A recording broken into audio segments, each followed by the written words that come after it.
आखिर बिहार के गया में क्यों नहीं उगता तुलसी का एक भी पौधा? क्यों ब्राह्मण कभी संतुष्ट नहीं होता? फल्गु नदी सिर्फ नाम की नदी है? क्यों कौवा हमेशा लड़ झगड़ कर ही खा पाता है? कौवा, तुलसी, ब्राह्मण व गाय को माँ सीता ने क्यों श्राप दिया? इसके बारे में बहुत कुछ लोग ही जानते हैं। आइए आज हम विस्तार से इसके बारे में बताते हैं। ज्ञान विस्तार चैनल में आप सभी का स्वागत है। इससे पहले कि आपने अगर इस चैनल को सब्सक्राइब नहीं किया है तो जल्दी से इसे सब्सक्राइब कर लीजिए और नोटिफिकेशन बेल को भी ऑन कर लीजिए। इससे हमें और भी अच्छा कार्य करने की प्रेरणा मिलती है।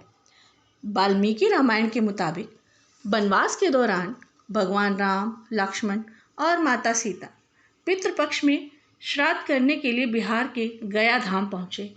वहाँ ब्राह्मण ने भगवान श्री राम और लक्ष्मण को श्राद्ध कर्म करने के लिए आवश्यक सामग्री जुटाने के लिए कहा। इस पर भगवान राम व लक्ष्मण नगर की ओर सामान लाने के लिए निकल पड़े।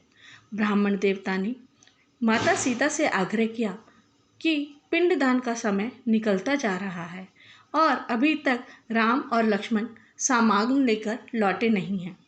यह सुनकर माता सीता की व्यग्रता भी बढ़ती जा रही थी, क्योंकि श्री राम और लक्ष्मण अभी तक लौटे नहीं थे। इसी दौरान दशरथ जी की आत्मा ने उन्हें आभास कराया कि पिंडदान का वक्त भी बीता जा रहा है। यह जानकर माता सीता असमंजस में पड़ गई। तब माता सीता ने समय के महत्व को समझते हुए यह निर्णय लिया कि वह स्वयं अपने ससुर राजा दशरथ का पिंडदान करेगी। उन्होंने फल्गु नदी के साथ साथ वट वृक्ष, कौवा, तुलसी, ब्राह्मण व गाय को साक्षी मानकर स्वर्गीय राजा दशरथ का पिंडदान विधि विधान के साथ किया। इस क्रिया के उपरांत जैसे ही उन्होंने हाथ जोड़कर प्रार्थना की तो राजा दशरथ ने माता सीता का पिंडदान स्वीकार कर लिया। माता सीता इस बात से प्रफुल्लित हुई कि उनकी पूजा दशरथ जी ने स्वीकार कर ली है। इसके बाद अपने मन में संशय भी हुआ कि प्रभु राम इस बात को नहीं मानेंगे, क्योंकि पिंडदान पुत्र के बिना नहीं हो सकता। थोड़ी ही देर बाद भगवान राम और लक्ष्मण सामग्री लेकर लौट आए और पिंडदान के लिए विषय में पूछा।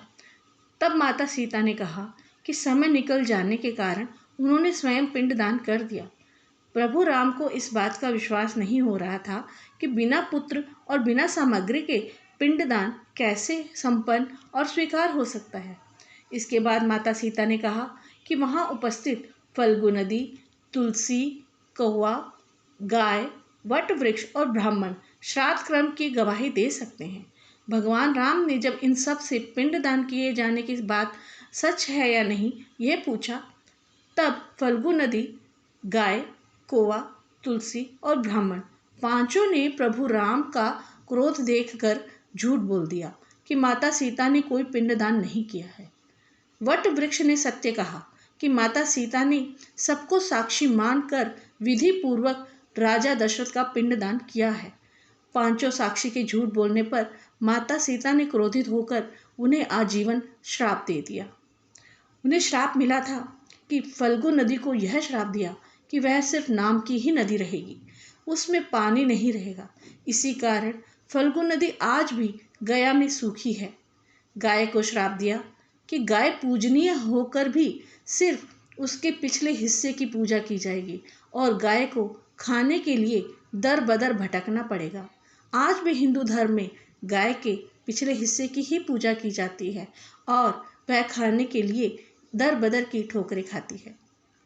माता सीता ने ब्राह्मण को कभी भी संतुष्ट न होने का और कितना भी मिले उसकी दरिद्रता हमेशा बनी रहेगी यह श्राप दिया। इसी कारण ब्राह्मण कभी दान दक्षिणा के बाद भी संतुष्ट नहीं होते हैं। माता सीता ने तुलसी को श्राप दिया कि वह कभी भी गया की मिट्टी में नहीं उगेगी। यह आज तक सत्य है कि गया की मिट्टी में तुलसी जी का पौधा नहीं फैलता। और कौवा को हमेशा लड़ झगड़ कर खाने का श्राप दिया और कौवा आज भी खाना अकेले नहीं खाता है। माता सीता ने जहाँ इन पांचों को श्राप दिया, वहीं सच बोलने पर वट वृक्ष को आशीर्वाद दिया कि उसे लंबी आयु प्राप्त होगी। वह दूसरों को छाया प्रदान करेगा। पतिव्रता स्त्री उनका स्मरण करके अपने पति के दीर्घायु की कामना करेगी। इस प्रकार झूठ बोलने पर माता सीता ने इन पांचों को श्राप और वट वृक्ष को सत्य बोलने पर इनको आशीर्वाद दिया। तो ये कहानी आपको कैसी लगी, यह जानकारी आपको कैसी लगी, कमेंट बॉक्स में अवश्य बताएं और जय श्री राम जरूर लिखें।